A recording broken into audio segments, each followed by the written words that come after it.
If you're poor and a person of color, you're much more likely to be fucked over. There's something wrong with policing.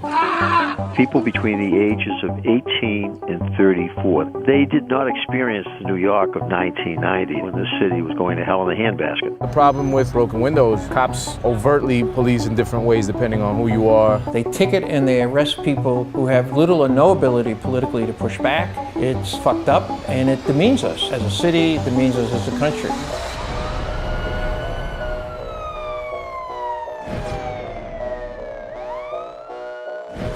Many people are afraid to speak up, but I'm so happy that Bob has not been one of them.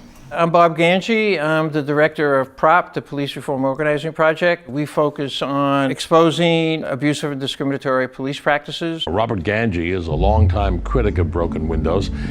Broken windows is a philosophy. It's been translated into a form of policing that's applied by the NYPD. The notion is if the government takes steps to prevent low-level infractions like graffiti, jaywalking, drinking a beer on your stoop, it's going to represent an effective strategy at curbing serious crime like rape and homicide and armed robbery. It's a theory that's never been proven. It targets low-income people of color. The powers that be should stop it. You have to educate these families. They need to learn core values. I think that actually helps, that whole broken window effect. If you stop the person from drinking on the curb, well, maybe you'll stop them going into selling drugs.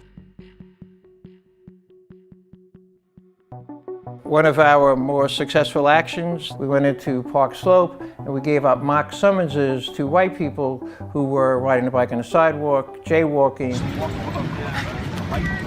But it's just those kind of infractions that the police regularly harass, ticket, even arrest people of color for. Well, you're going to see 500 people doing what I just did. All of this kind of falls under the umbrella of broken windows policing. Have you ever heard of broken windows? No. Broken windows is a policy that comes from on top. It's the pressure from Bratton, from the borough commanders, from precinct commanders for cops to make their numbers. So this is East Harlem, and I would say this is an area where you're today seeing a lot of the issues around broken windows policing play out. Good evening, everybody. My name is Carl Berkeley. I'm a retired New York City detective. The broken windows theory, depending on how you use it, is a valuable tool. You don't use it to abuse it. We as communities of color have become so accustomed to having officers be a part of our daily life. What I would push people to think about are to remove the police from our neighborhoods altogether. Not have cops in the community, remove them from the community. That's not gonna help. That's not what he said. That's not what he said. If you don't have one of these police are gonna violate your rights. You better get educated. Just because you're black or Hispanic, let me tell y'all right now, some of the most racist officers out there are black and Hispanic. Don't get it twisted, all right? And there are some good white officers out there, but your own kind can treat you the worst. You're under surveillance all the time. We need less officers because it is expensive, and this is money that we can be utilizing in our neighborhoods. I think that we deserve better policing, and the quota and broken window is a reason for the abuse. Anybody who lives in the project or in the community is savages. Look at those savages. I told them, you know, my mom is a savage because she lives in one of those apartments. 2 Latino men were allegedly arrested for manspreading. A young African-American woman, the officer charged her with being in a park after dusk. Squeegee pests, we're not being overrun. Those will be taken care of very, very quickly. Because there's no mainstream politician who will support what I just laid out. Because essentially what I just laid out would result in a significant reduction in the number of people who work for the police department. I completely disagree with what you're saying. Because broken windows does work. A couple of weeks ago, some guy had his feet up on a train, and the cops went up to him and they questioned him, and guess what he turned out to be? A murderer.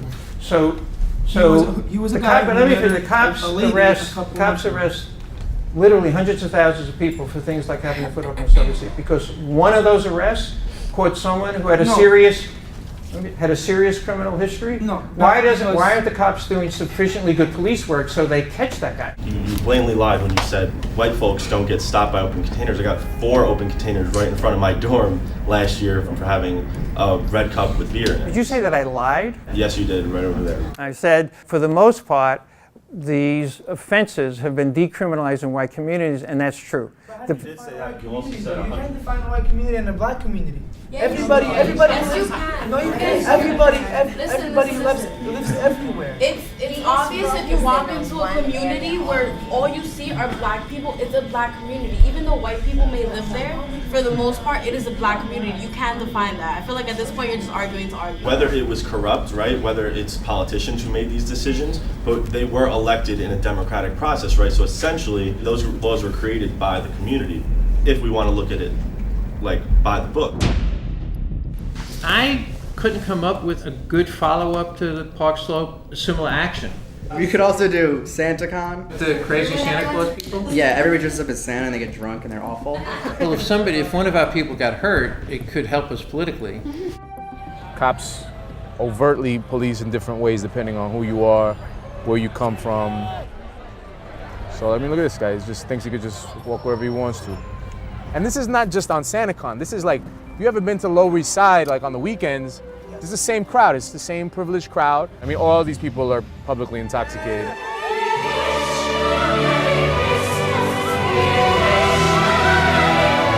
Public drunkenness, or you kind of like... That's not illegal in New York. Oh, okay, it's not? You could just be wasted on the street and... Yeah. Okay. What about like paper bag, open containers? Is that... That's not illegal in New York. It's not illegal? No. So you're not cracking down on that at all? Okay, thank you. They could do what they want. They could do whatever they want. You can't help but feel cynical about all this shit because, you know, why should I respect this law? Why should I respect any of these laws if they're not even enforced fairly? We enforce the law. We are not targeting communities of color. We are targeting behavior. They're there to make sure you stay in line, you don't do anything wrong, that you don't violate anybody else's rights. And that's what their jobs are. They're not there to please you, they're there to enforce the laws. They have no love for cops out here. And maybe people have to be cynical and distrustful of the police because of the way that the police have been designed to be. Maybe there is no happy ending here. Maybe the goal shouldn't be trusting police. Maybe it should just be finding ways to not need police as much.